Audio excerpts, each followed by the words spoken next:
Nahuli tol? Oh! Hindi niya nahuli yun o. Oh, yun o. Oh.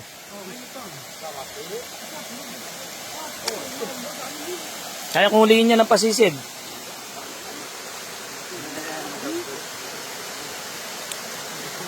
Sarap ng ulam. Papaitan daga. Ayan o. Oh. Ayun. Kulay green talaga siya. Kasama yung dumi po ng daga sa pagluluto. Yung dagang gubat po. Ayan. Ayun o. Yan ang pinapahid pag nagkakasakit. Ah, ganon? Pinapahid nyo? Yung dumi ng daga. Dagang gubat. Ayan po. Talagang kulay green siya. May kakaibang amoy eh.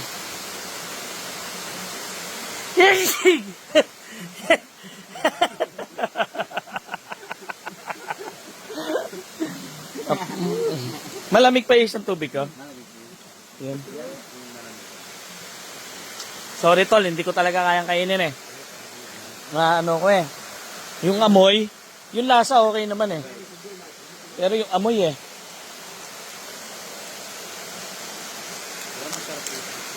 Ha?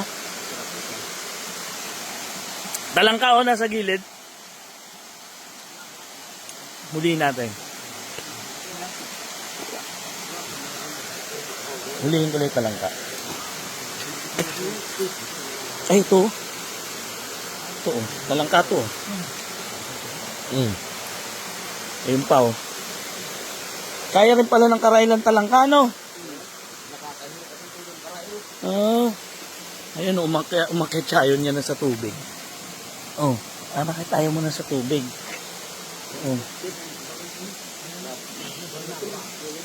Ay. Ayun niya sa tubig. Oh, dito ka na sa ano. Yan, oh, yan.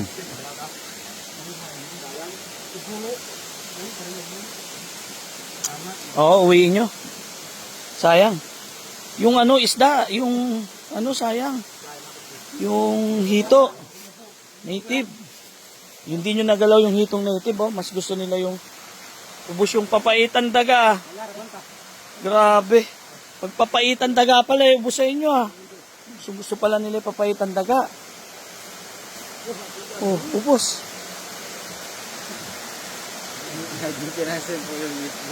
Hindi pinansin yung isda. Tapos sa kami kumain. Si Utol gustong-gusto niya papaitan daga. Ano to, hito? Ah, hito. Don Bernardo, babalot. Gamot pala yung ano, yung dumi ng daga. Galing.